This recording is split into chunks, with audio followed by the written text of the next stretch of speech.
Hello anime lovers, നമ്മളിന്ന് കാണാൻ പോകുന്നത് Avatar the Last Airbender season 1-ലെ 5ാമത്തെ എപ്പിസോഡാണ്. സോ നിങ്ങൾ ഇതിനു മുൻപുള്ള എപ്പിസോഡ് കണ്ടിട്ടില്ലെങ്കിൽ താഴെ ഡിസ്ക്രിപ്ഷനിലും മുകളിൽ ഐക്കാർഡിൽ ലിങ്ക് കൊടുക്കാം, പെട്ടെന്ന് പോയിട്ട് കാണാൻ ശ്രമിക്കാം. അതുപോലെ വീഡിയോ ഇഷ്ടപ്പെട്ടാൽ ലൈക്ക് ചെയ്യാനും സബ്സ്ക്രൈബ് ചെയ്യാനും മറക്കരുത്. എന്നാ anime lovers, once again welcome back to anime exposure.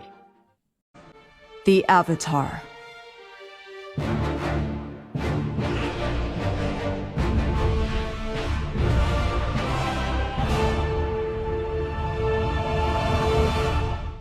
എപ്പിസോഡിന്റെ തുടക്കത്തിൽ ആങ്ങും സോക്കയും കട്ടാരയും ഒമാഷു എന്ന് പറയുന്ന ഒരു രാജ്യത്തേക്ക് വരുന്നു. ആങ് അവരോട് പറയുന്നത് വർഷങ്ങൾക്ക് മുമ്പ്, അതായത് 100 വർഷങ്ങൾക്ക് മുമ്പ് ആങ് അവന്റെ കൂട്ടുകാരൻ ഭൂമിയെ കാണാൻ വേണ്ടി ഇവിടേക്ക് വരാറുണ്ടെന്നാണ്. ആ ഒരു രാജ്യം കാണുന്ന സോക്കയും കട്ടാരയും അത്ഭുതത്തോടെ നോക്കി നിൽക്കും. കാരണം ഒരു മല പോലെയാണ് ആ രാജ്യം ഉണ്ടാക്കിയിട്ടുള്ളത്. ഈ രാജ്യത്ത് നമുക്ക് കുറെ അധികം കാര്യങ്ങൾ കാണാനുണ്ട്, അതുകൊണ്ട് വാ നമുക്ക് പെട്ടെന്ന് പോവാം എന്ന് പറഞ്ഞ് ആങ് പോകുന്നു. അത് കണ്ട് സോക്കയും കട്ടാരയും, ആങ് നീ ഇങ്ങനെ എവിടേക്ക് പോരുത്, നീ അവതാറാണെന്ന് അറിഞ്ഞാൽ എന്തെങ്കിലും ഒരു പ്രശ്നം ഉണ്ടാവും, അതുകൊണ്ട് വേഷം മാറിയിട്ട് പോവാം. ശേഷം അവർ ആപ്പയുടെ രോമം പറിച്ച് ആങ്ങിന് മീശയും മുടിയും വെച്ചു കൊടുക്കുന്നു. എന്നിട്ട് അവന്റെ രൂപവും പെരുമാറ്റവും കാണുന്ന സോക്ക, നിന്നെ ഇപ്പൊ കാണുമ്പോൾ ഒരു മുത്തശ്ശനെ പോലെയുണ്ട് സോക്ക, സത്യത്തിൽ നമ്മൾ അവന്റെ വയസ്സ് കൂട്ടി നോക്കുവാണെങ്കിൽ അവനിപ്പോൾ 112 വയസ്സുണ്ടാവും എന്ന് കട്ടാര. ശേഷം അവർ 3 പേരും മോമോയും ചേർന്ന് ആ രാജ്യത്തിന്റെ മെയിൻ എൻട്രൻസിലൂടെ നടന്നു പോകുമ്പോൾ ആങ് പറയും ഈ രാജ്യത്തിലെ ജനങ്ങൾ മുഴുവൻ പാവങ്ങളാണ്. അങ്ങനെ പറഞ്ഞ് നടന്നു പോകുന്ന സമയത്ത് അവിടെയുള്ള ഗാർഡ്സ് ഒരു പച്ചക്കറി വിൽക്കുന്ന ആളെ ചീത്ത പറയുന്നു. അയാളുടെ പച്ചക്കറി ആവട്ടെ തൂക്കിയെടുത്ത് പുറത്തേക്ക് കളയുന്നു. ഇത് കണ്ടുവരുന്ന നമ്മുടെ ആങ്ങും ബാക്കിയുള്ളവരൊക്കെ ഭയക്കുന്നുണ്ടെങ്കിലും ആങ് ധൈര്യത്തോടെ പറയും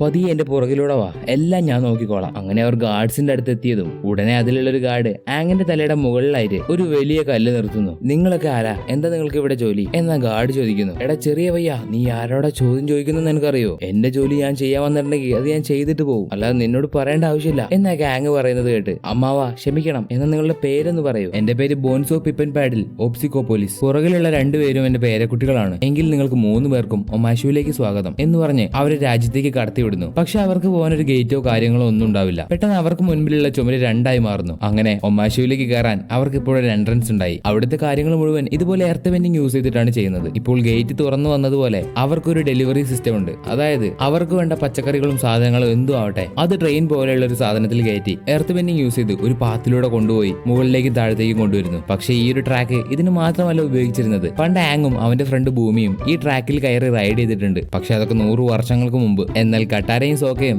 ആങ് നിർബന്ധിക്കുന്നത് കൊണ്ട് ആ വണ്ടിയിൽ വീണ്ടും കയറിയിരുന്ന് ട്രാക്കിലൂടെ റൈഡ് ചെയ്യുന്നു. അവര് പോയി അവസാനം അവരുടെ ട്രാക്കിലേക്ക് കുറച്ച് കത്തികൾ വന്ന് കയറുന്നു. കത്തി അടുത്തെത്താനായപ്പോൾ ആങ് ആ വണ്ടി മറ്റൊരു ട്രാക്കിലേക്ക് മാറ്റുന്നു. ഉടനെ ആങ് പോയിക്കൊണ്ടിരിക്കുന്ന വണ്ടി മറ്റു ചില വണ്ടികൾ ചെന്ന് ഇടിക്കുന്നു. ആങ് ഓരോ വീട്ടിലേക്ക് കയറ്റി ആ വീട് നാശമാക്കുന്നു. അവസാനം ഇവർ നേരെ ചെന്ന് ഒരു ക്യാബേജ് വണ്ടിയുടെ മുകളിലേക്ക് വീഴുന്നു. രാജ്യത്ത് ഇത്രയും പ്രശ്നം ഉണ്ടാക്കിയതുകൊണ്ട് അവരെ 3 പേരെയും ആ രാജ്യത്തെ രാജാവിന്റെ അടുത്തേക്ക് കൊണ്ടുപോയി. അവിടെ എത്തിയ 3 പേരെയും നിരത്തി നിർത്തി അവർ ചെയ്ത തെറ്റുകൾ മുഴുവൻ രാജാവിന് പറഞ്ഞു കൊടുക്കുന്നു. ശേഷം രാജാവ് ആങ്ങിനെ മാത്രം സൂക്ഷിച്ചു നോക്കിയിട്ട് പറയും ഇവർക്കൊരു വലിയ വിരുന്ന് തന്നെ കൊടുക്ക്. ഇത് കേട്ട ആങ്ങും സോക്കയും കട്ടാരയും കൂടി നിൽക്കുന്ന എല്ലാവരും അത്ഭുതപ്പെടുന്നു. അങ്ങനെ ഭക്ഷണമൊക്കെ ഒരുക്കിയതിനു ശേഷം രാജാവ് ആങ്ങിനോട് പറയും ഈ ചിക്കൻ കഴിക്കുക നല്ല ടേസ്റ്റ് ആണ്. പക്ഷെ ആങ് ഒരു വെജിറ്റേറിയൻ ആയതുകൊണ്ട് അത് കഴിക്കില്ല. അതുകൊണ്ട് രാജാവ് ആ ചിക്കന്റെ പീസ് സോക്കയുടെ വായിലേക്ക് തന്നെ കുത്തിത്തിരികെ വെക്കുന്നു. ആങ് ഈ നടക്കുന്നതൊക്കെ എനിക്ക് തോന്നുന്നതാണോ അതോ ഇയാൾക്ക് വട്ടായതാണോ എന്ന് കട്ടാര. ഇപ്പോൾ രാജാവ് ഇനി പറയൂ മൊട്ടപ്പയ്യ, നീ എവിടുന്നാണ് വരുന്നത്?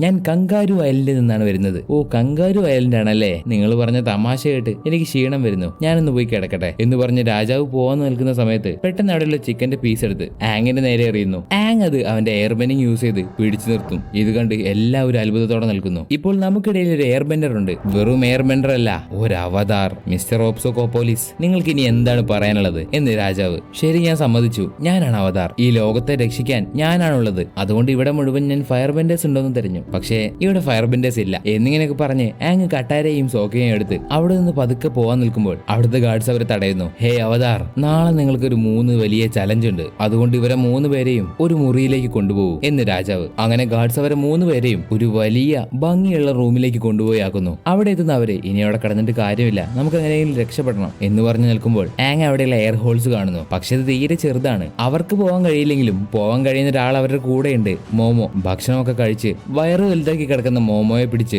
ആങ് ആങ് ആ എയർ ഹോളിലേക്ക് തള്ളിവിടുന്നു. എന്തിന്? ആപ്പയെ കണ്ടുപിടിച്ച് അവരെ രക്ഷപ്പെടുത്താൻ വേണ്ടി. പക്ഷെ വയറ് വലുതായതുകൊണ്ട് എത്ര തള്ളിയിട്ടും മോമോ നീങ്ങുന്നില്ല. ഇത് കണ്ട് കട്ടാര ആങ് ഇനി ഇതൊന്നും ചിന്തിച്ചിട്ട് കാര്യമില്ല. നാളത്തെ ചലഞ്ചിന് വേണ്ടി നിനക്ക് കുറച്ച് റെസ്റ്റ് ആവശ്യമുണ്ട്. അതുകൊണ്ട് പോയി കിടന്നുറങ്ങ്. അങ്ങനെ അവർ 3 പേരും കിടന്നുറങ്ങി. അങ്ങനെ കുറച്ചു നേരം കഴിയുമ്പോൾ അവിടേക്ക് ഒരു ഗാർഡ് വരുന്നു. അയാൾ വരുന്നതിന്റെ സൗണ്ട് കേട്ട് ആങ് എഴുന്നേറ്റ് നോക്കുമ്പോൾ കിടന്ന ഭാഗത്ത് സോക്കയും കട്ടാരയും കാണാനില്ല. അത് കണ്ട് ആങ് എന്റെ ഫ്രണ്ട്സ് എവിടെയെന്ന് ചോദിക്കുന്നു. രാജാവ് തരുന്ന 3 ചലഞ്ചിലും നിങ്ങൾ വിജയിച്ചാൽ ഇവിടുന്ന് പോകാൻ കഴിയും. പക്ഷെ ഞാൻ തോറ്റുപോയാലോ? അത് രാജാവ് ഞങ്ങളോട് പറഞ്ഞില്ല. ശേഷം ഗാർഡ് ആങ്ങിന്റെ കയ്യിലുള്ള വടി വാങ്ങി വെച്ച് അവനെ രാജാവിന്റെ അടുത്തേക്ക് കൊണ്ടുപോകുന്നു. പുതിയൊരു ഡ്രസ് ഇട്ട് നിൽക്കുന്ന രാജാവ് എന്റെ ഡ്രസ്സ് എങ്ങനെയുണ്ടെന്ന് ആങ്ങിനോട് ചോദിക്കുന്നു. ഇതെനിക്ക് തോന്നുന്നു നല്ലതായിട്ടുണ്ട് എന്ന് ആങ് പറയും. അങ്ങനെയാണെങ്കിൽ നീ ആദ്യത്തെ ചലഞ്ച് കംപ്ലീറ്റ് ചെയ്തു എന്ന് രാജാവ്. ഇതെല്ലാം കണ്ട് ദേഷ്യം വരുന്ന ആങ് നിങ്ങളുടെ ഈ കുട്ടിക്കളിക്ക് നിൽക്കാൻ എനിക്ക് സമയമില്ല. എന്റെ കൂട്ടുകാരെവിടെയാന്ന് പറയാൻ എനിക്ക് ഇവിടുന്ന് പോകണം. ഓ നിനക്ക് നിന്റെ കൂട്ടുകാരെ വേണോ? കാണിച്ചു തരാം എന്ന് രാജാവ് പറയുമ്പോൾ ഗാർഡ്സ് അവരെ കൊണ്ടുവന്ന് അവരുടെ കയ്യിലേക്ക് 2 മോതിരം ഇട്ട് കൊടുക്കുന്നു. അതൊരു സാധാരണ മോതിരമല്ല,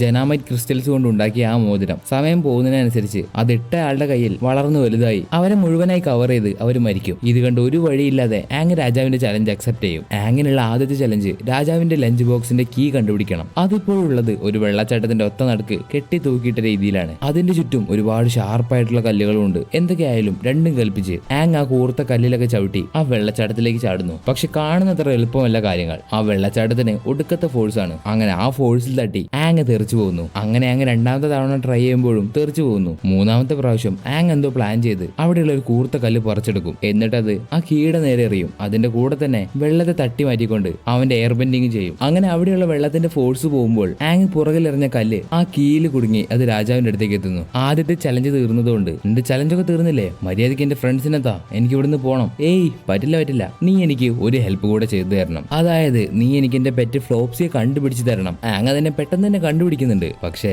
ആങ്ങിന്റെ പുറകിൽ ഒരു വലിയ ജീവി വന്ന് നിൽക്കുവാണ്. ഇത് വന്നതോടെ ഫ്ലോപ്സി ഓടാൻ തുടങ്ങി. ഫ്ലോപ്സിയെ പിടിക്കാൻ വേണ്ടി ആങ്ങും ആങ്ങിനെ പിടിക്കാൻ വേണ്ടി ആ വലിയ ജീവിയും. അങ്ങനെ ഓടി അവസാനം ഫ്ലോപ്സി ഒരു ചെറിയ ഓട്ടയിലേക്ക് കയറി. അതിനെ പിടിക്കാൻ വേണ്ടി ആങ് കുറെ കൈയിട്ട് നോക്കി, പക്ഷെ കിട്ടിയില്ല. ഇപ്പോഴാണ് ആങ്ങിന് എന്തോ മനസ്സിലാവുന്നത്. ശേഷം ഓടി വരുന്ന ആ വലിയ ജീവിയെ നോക്കി ആങ് ഫ്ലോപ്സി എന്ന് വിളിക്കുന്നു. അത് കേട്ടതും ഓടി വരുന്ന ആ ജീവി ആങ്ങിന്റെ മുന്നിൽ വന്ന് നിന്ന് അവനെ നക്കാൻ തുടങ്ങി. സോ ഇത്രയും നേരം വിചാരിച്ച ആ ചെറിയ ജീവിയല്ല ഫ്ലോപ്സി, ഈ വലിയ ജീവിയാണ്. എന്നിട്ട് അത് നേരെ ഓടിച്ചെന്ന് രാജാവിന്റെ അടുത്ത് കിടക്കുന്നു. രാജാവ് അതിനെ ഇക്ലിയാക്കി കൊടുത്ത് സന്തോഷിപ്പിക്കുന്നു. ഇവിടെ കട്ടാരയുടെയും സോക്കയുടെയും ശരീരം മുഴുവൻ ആ ക്രിസ്റ്റൽ പടർന്നിട്ടുണ്ട്. സോക്കയ്ക്ക് നേരെ നിൽക്കാൻ പോലും കഴിയുന്നില്ല. ശരി, ഞാൻ നിങ്ങളുടെ അടുത്ത ചലഞ്ചിന് റെഡിയാണ് എന്ന് ആങ് പറയുന്നത് കേട്ട് രാജാവ് ഒരു മാതിരി ചിരി. എന്തോ നടക്കാൻ പോകുന്നുണ്ട്. അങ്ങനെ അവസാനത്തെ ചലഞ്ചിന് വേണ്ടി ആങ്ങിനെ ഒരു ഫൈറ്റ് ചെയ്യുന്ന സ്ഥലത്തേക്ക് കൊണ്ടുവരുന്നു. നിങ്ങളുടെ അവസാനത്തെ ചലഞ്ച് ഒരു ഫൈറ്റ് ആണ്. പക്ഷെ അതിൽ സ്പെഷ്യൽ ആയിട്ടുള്ള ഒരു കാര്യം എന്താന്ന് വെച്ചാൽ നിങ്ങളുടെ എതിരാളിയെ നിങ്ങൾക്ക് തന്നെ തിരഞ്ഞെടുക്കാം എന്ന് രാജാവ് പറയുമ്പോൾ ആങ്ങിന്റെ കൂടെ ഫൈറ്റ് ചെയ്യാൻ 2 പേര് അവിടേക്ക് വരുന്നു. പക്ഷേ ചോയ്സ് ആങ്ങിന്റേതായതുകൊണ്ട് ആങ് തിരഞ്ഞെടുക്കുന്നത്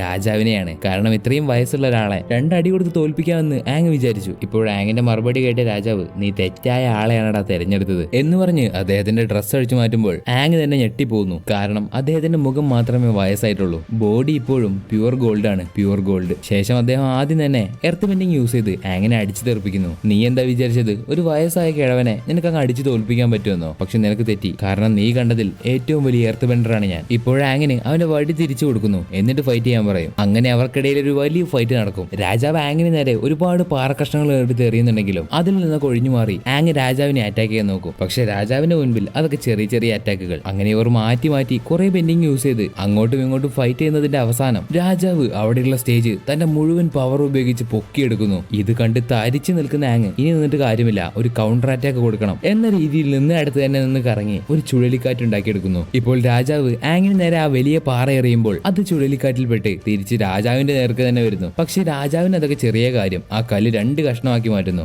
എന്നാൽ അതിന്റെ പുറകിലൂടെ ചാടി വരുന്ന ആങ് അവന്റെ വടി വെച്ച് രാജാവിനെ അടിച്ചില്ല. പകരം അവന്റെ വടിയുടെ മുൻപിൽ അയാളെ നിർത്തി. ആങ്ങിന്റെ ഈ സ്കില്ലൊക്കെ കണ്ട് രാജാവിന് അവന് ഒത്തിരി ഇഷ്ടമായി. എന്നാൽ അവസാനമായിട്ട് ആങ്ങിന് ഒരു ചോദ്യമുണ്ട്. അതാണ് ലാസ്റ്റ് ചലഞ്ച്. അതിൽ ജയിച്ചാൽ ആങ്ങിന് സോക്കയും കട്ടാരയും രക്ഷപ്പെടുത്തി അവിടെ നിന്ന് പോകാൻ കഴിയും. എന്നാൽ ചോദ്യമൊക്കെ വളരെ സിമ്പിൾ ചോദ്യമാണ്. അതെന്താണെന്നാൽ രാജാവിന്റെ റിയൽ നെയിം എന്താണ്, അത് തന്നെ അദ്ദേഹത്തിന്റെ പേരെന്താണ്? അത് കേട്ട് ആങ് ഒരുപാട് കൺഫ്യൂഷനിലാവുന്നു. കാരണം അദ്ദേഹത്തിന്റെ പേര് അവൻ അറിയില്ല. ഇതൊക്കെ കണ്ട് സോക്ക പറയും അയാൾ ഒരു എർത്ത് വെണ്ടർ അല്ലേ, എന്നാൽ അയാളുടെ പേര് റോക്കി എന്നാവും. അതേ ഉറപ്പ്. ഇപ്പോൾ ആങ് അവന് രാജാവ് കൊടുത്ത ചലഞ്ചൊക്കെ ഒന്ന് ആലോചിച്ചെടുത്ത് അതിന്റെ അവസാനം അവന് പേര് മനസ്സിലായെന്ന് പറയുന്നു. എന്നിട്ട് നേരെ രാജാവിന്റെ അടുത്തേക്ക് ചെന്ന് പറയും നിങ്ങൾ എനിക്ക് നേരത്തെ തന്ന ചലഞ്ചൊക്കെ ഞാൻ കംപ്ലീറ്റ് ചെയ്തതുപോലെ ഈ ചലഞ്ച് ഞാൻ കംപ്ലീറ്റ് ചെയ്യും. പണ്ട് നിങ്ങളെ പോലെ ഒരാൾ എന്നോട് പറഞ്ഞിരുന്നു, ബുദ്ധിയോടെ ചിന്തിച്ചാൽ നമുക്ക് ചുറ്റുമുള്ള സാധ്യതകൾ നമുക്ക് കണ്ടുപിടിക്കാൻ കഴിയും. ഭൂമി, നീ ഒരു ബുദ്ധിയുള്ളവൻ തന്നെയാണ് എന്ന് പറഞ്ഞ ആങ് അവന്റെ പഴയ ഫ്രണ്ടിനെ പോയി കെട്ടിപ്പിടിക്കും. കെട്ടിപ്പിടിക്കുന്നു. ആങ്, നിന്നെ കണ്ടതിൽ ഒരുപാട് സന്തോഷം. നീ ഇപ്പോഴും പഴയതുപോലെ തന്നെയാണ്, ഒട്ടും മാറിയിട്ടില്ല. ശേഷം ഭൂമി സോക്കയുടെയും കട്ടാരയുടെയും ദേഹത്തുള്ള ആ ക്രിസ്റ്റൽ പൊട്ടിച്ചു കളഞ്ഞിട്ട് പറയും, ജെനോമൈറ്റ് ക്രിസ്റ്റൽസ് ഉണ്ടാക്കുന്നത് റോക്ക് ക്യാൻഡിയിൽ നിന്നാണ് എന്ന് പറഞ്ഞ ഭൂമി ഒരു കഷ്ണം എടുത്ത് കടിച്ചു തിന്നുന്നു. ഇപ്പോൾ സോക്ക പറയും, ആങ് നിങ്ങളുടെ ഫ്രണ്ട് അല്ലേ, പിന്നെ എന്തിനാ ഇങ്ങനെയൊക്കെ ചെയ്തേ? നേരിട്ടങ്ങ് പറഞ്ഞാ പോരെ. ഹേയ്, അങ്ങനെയല്ല, ആൾക്കാരെ കളിപ്പിക്കുന്നത് എനിക്ക് വളരെ ഇഷ്ടമുള്ള കാര്യമാണ് എന്ന് ഭൂമി. എന്നാൽ ആങ്, എനിക്ക് നിന്നോട് പറയാനുള്ളത്, കഴിഞ്ഞ 100 വർഷമായിട്ട് ഈ ലോകത്ത് ഒരുപാട് കാര്യങ്ങൾ ചേഞ്ചായി. അത് തിരിച്ച് പഴയതുപോലെ ആക്കേണ്ടത് നിന്റെ ജോലിയാണ്. ഫയർ ലോർഡ് ഓസായെ തോൽപ്പിച്ച് ഈ ലോകം പഴയതുപോലെ കൊണ്ടുവരാൻ വേണ്ടി നീ 4 എലമെന്റും പഠിക്കേണ്ടതുണ്ട്. എന്നാൽ മാത്രമേ നിനക്ക് അയാളെ തോൽപ്പിക്കാൻ കഴിയൂ. ഞാൻ പറഞ്ഞു തന്ന കാര്യം നിനക്ക് മനസ്സിലായെന്ന് ഞാൻ വിചാരിക്കുന്നു എന്നിങ്ങനെയൊക്കെ പറഞ്ഞ് പറയുവാണ് ഭൂമി. ഭൂമി, നീ പറഞ്ഞു തന്ന കാര്യങ്ങളൊക്കെ എനിക്ക് മനസ്സിലായി. പക്ഷെ ഞാൻ ഇവിടുന്ന് പോകുന്നതിന് മുന്നേ നമുക്കൊരു കാര്യം കൂടി ചെയ്തു തീർക്കാനുണ്ട് എന്ന് പറഞ്ഞ ആങ്ങും ഭൂമിയും അവരുടെ പഴയ റൈഡിങ്, അതായത് ആ വണ്ടിയിൽ കയറി റൈഡ് ചെയ്യുന്നു. അങ്ങനെ വണ്ടി പോയി എവിടെയോ ഇടിച്ച് പ്രശ്നങ്ങളൊക്കെ ഉണ്ടാവുന്നത് കാണിച്ചുകൊണ്ട് ഈ എപ്പിസോഡ് ഇവിടെ അവസാനിക്കുന്നു. സോ വീഡിയോ ഇഷ്ടപ്പെട്ടാൽ, എന്റെ ഈ എക്സ്പ്ലനേഷൻ നിങ്ങൾക്ക് ഇഷ്ടപ്പെട്ടാൽ ലൈക്ക് ചെയ്യുക. അതുപോലെ ബാക്കിയുള്ള എപ്പിസോഡ്സ് കാണാൻ വേണ്ടി സബ്സ്ക്രൈബ് ചെയ്യുക. നിങ്ങൾക്ക് ഈ വീഡിയോ പറ്റി എന്തൊക്കെ തോന്നിയാലും അത് കമന്റ് ചെയ്യാവുന്നതാണ്. എന്നാൽ അടുത്തൊരു വീഡിയോയുമായി കാണുന്നതുവരെ അനിമേ ലവേഴ്സ്, ഇറ്റ്സ് മീ അനിമോ.